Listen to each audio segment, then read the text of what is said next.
I think a lot about problems of performance and the incentives that it often calls creates, that there is this sort of pull towards demonstrating in all sorts of different ways that you are successful.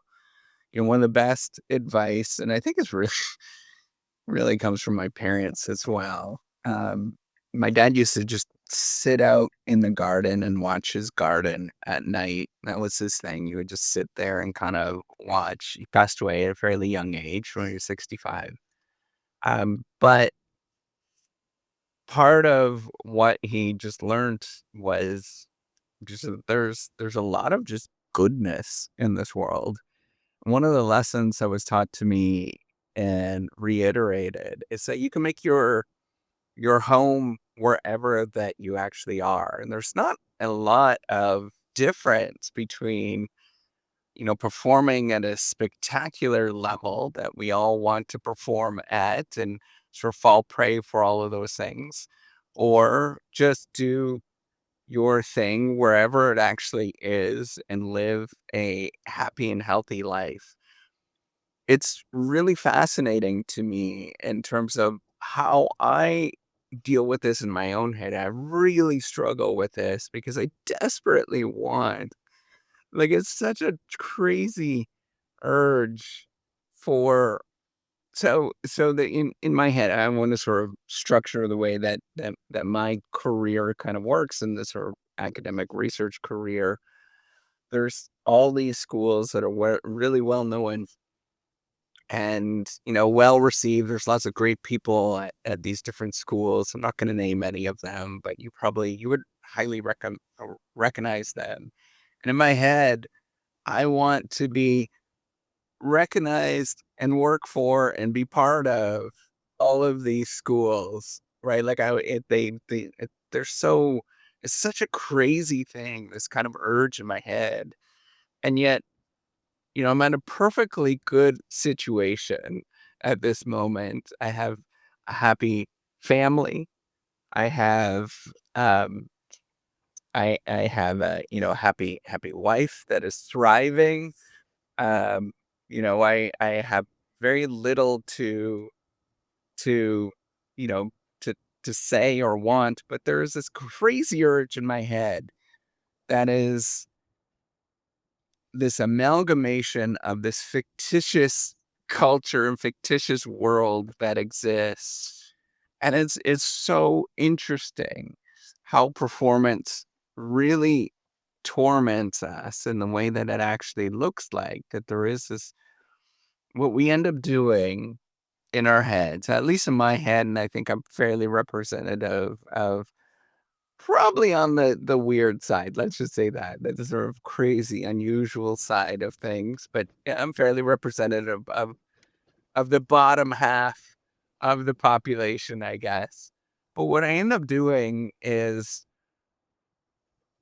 what I end up doing is I look at the sort of what's called a reference set. So imagine that you can look out.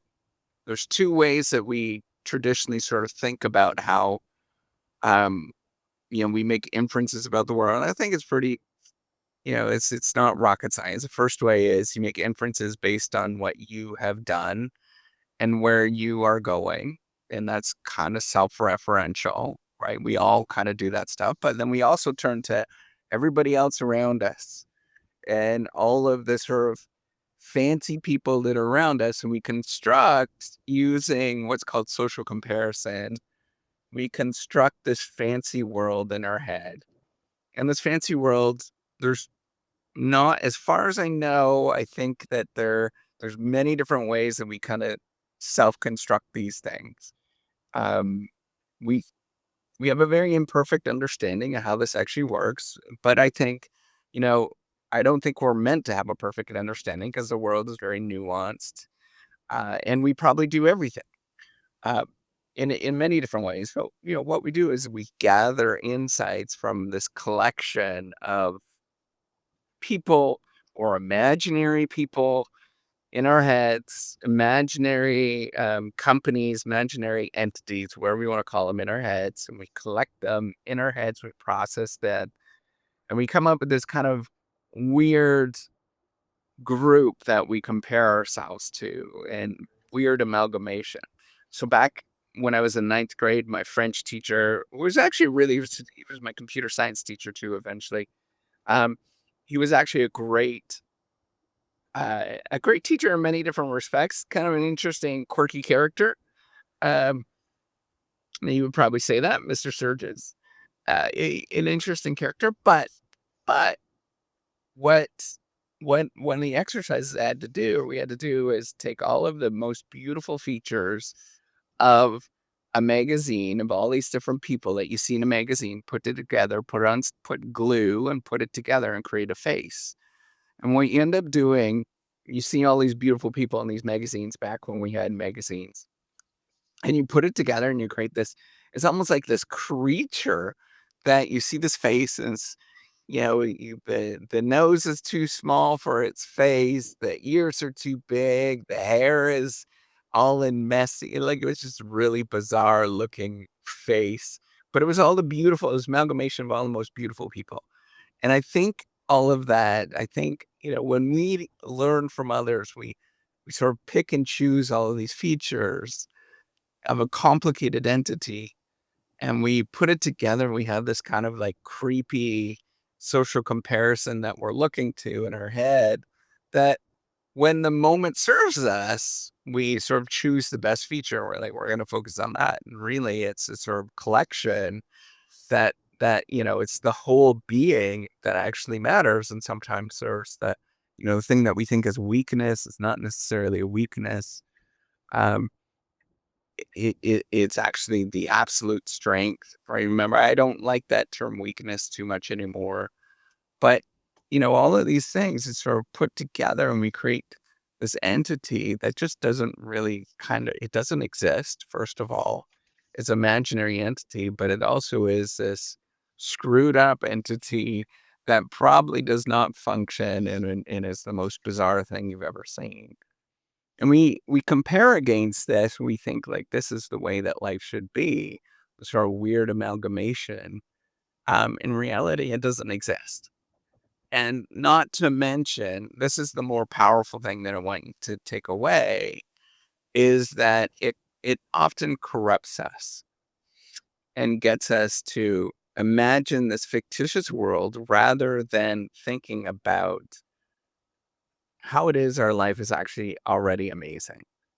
And how it is that what we're doing is often extraordinarily happy, um, and joyful. And I think once you understand that no matter where you are, if you change the way that you look at the world and you say that there's always something better, but instead you say, my world is already pretty spectacularly awesome and I'm doing okay, all of a sudden everything changes. All of a sudden you start reflecting on, man, you know what? That's right. Like, why am I not so pleased and happy with what I already have? This is an incredible opportunity. And things are very much changing in a very positive way collectively. And I think once you start thinking about that, golly, the world changes. And all of a sudden, instead of thinking of all these problems and all these ways that you're behind and all of these kind of stupid things that we all do, all of a sudden you start seeing this world as an incredible opportunity with so many powerful things that could happen. And you could have a little piece of that if you simply just recognize it. All right. Take care and have a wonderful day.